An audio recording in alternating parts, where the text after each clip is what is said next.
Blessings in the name of the Lord Jesus. Welcome to Paraclet TV, making disciples through the power of the Holy Spirit. Na Lucas chapter 23 verse 43. Today you will be with me in paradise. Ngayon din ay kakasamahin kita sa paraiso.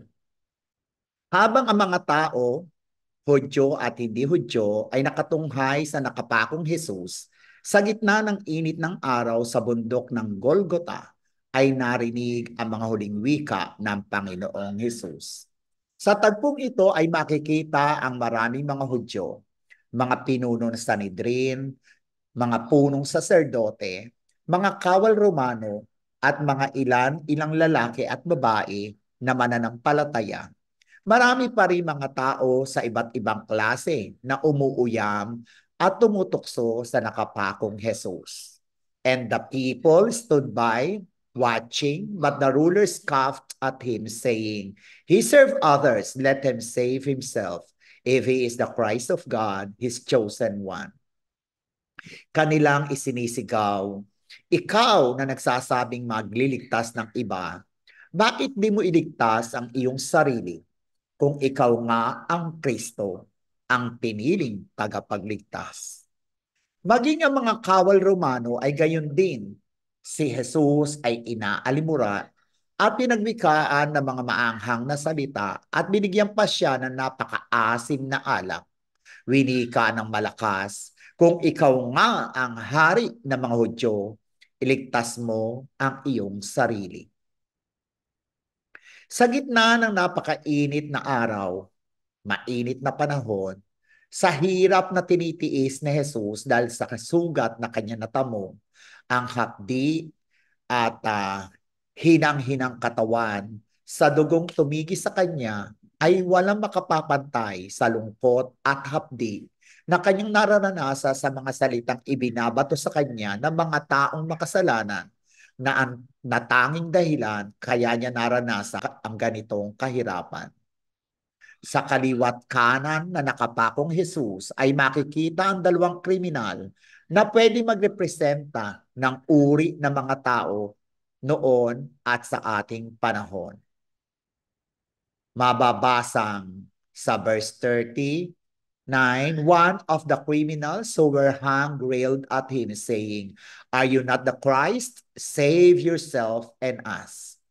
Pwedeng sabihin na ang kriminal na ito ay nagre-represent sa mga taong makasalanan na hindi umaamin sa kanilang tunay na kalagayan. Imbes na humingi ng awa sa mga sundalo at sa mga pinuno na kapaligid, ay pagtuya at pag-uyam pa rin kay Jesus ang maririnig. May kilala po ba kayong ganyan sa inyong paligid? Mga taong mapagmalaki ng akala mo'y matuwid at walang nagagawang pagkakamali? Sa Ingles, ang tawag po natin dito ay mga self-righteous. Kumbaga, huli na sa akto ay super tanggi pa rin sa pag-amin. Ngunit mapapansin natin ang isa sa dalawa. But the other rebuked him, saying, "Do you not fear God, since you are under the same sentence of condemnation? And we indeed justly, for we are receiving the due reward of our deeds. But this man has done nothing wrong." Itong isang kriminal naman ay pwede mag-represent sa mga taong may tunay na pagkaunawa sa kanilang kalagayan.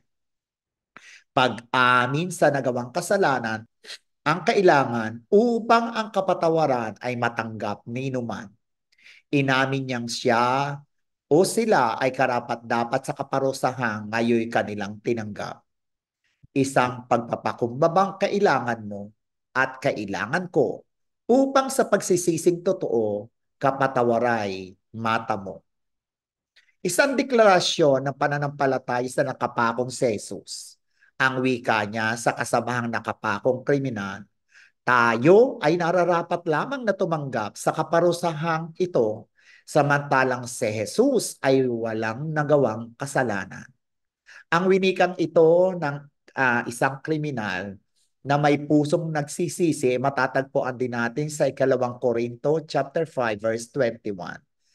God made him who had no sin to be sin for us, so that in him we might become the righteousness of God. At taos-pusong pagsisisi at pagpapakumbabang tumingin sa nakapakong Jesus ang nagsabi at nagsabing, alalahanin mo ako kapag ikaw ay nasa inang kaharian. Tatlong napakagandang bagay na meron ang kriminal na ito na dapat din ay meron tayo. Una, pagpapakumbaba o humility. Pangalawa, pagtanggap sa kasalanan na gawa. At paniniwala kay Jesus bilang tagapagligtas at hari ng ating buhay. Isang deklarasyon ng pananampalataya. Napakalaking pananampalataya. Hamak mong paniwalaan mo ang katulad mo nakapako sa krus na kaya kang iligtas at meron kang kaharian. Ating nga pong bulay-bulayin ang katotohanan ito. Kaya nga si Jesus sa lahat ng hirap, hapdi, panlulumong kalagay ay nagwika. Ngayon din isasama kita sa paraiso. Truly I say to you, today you will be with me in paradise. Si Jesus sa kanyang deklarasyon ay patunay ng kanyang pag-ibig.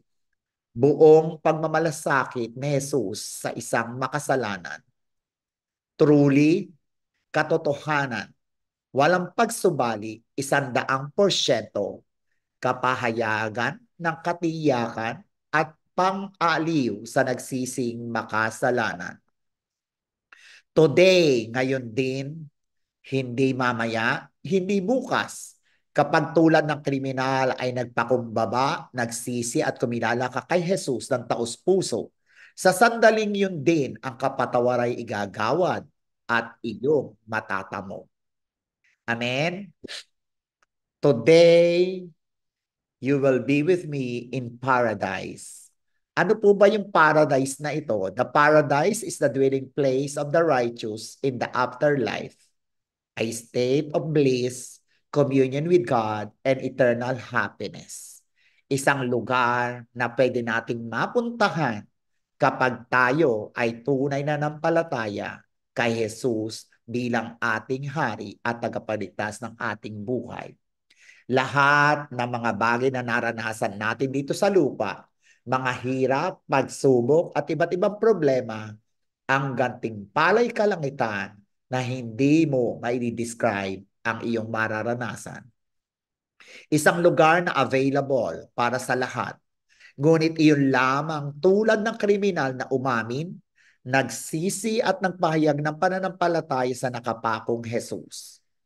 Ang pangako ni Jesus sa nakapakong kriminal ay nagpapahayag ng kanyang kahangahangang awa at habag. Ang grasya na hindi siya karapat-dapat, ngunit tumanggap nito. Ikaw po ba na nakikinig, nais mo bang maranasan ang katiyakang ito? Katotohanang sinasabi ko sa iyo, ang wika ni Jesus, ngayon din isasama kita sa paraiso. Lumapit tayo kay Jesus, aminin ang ating kasalanan, magsisi at maniwala na si Jesus lang ang kailangan natin.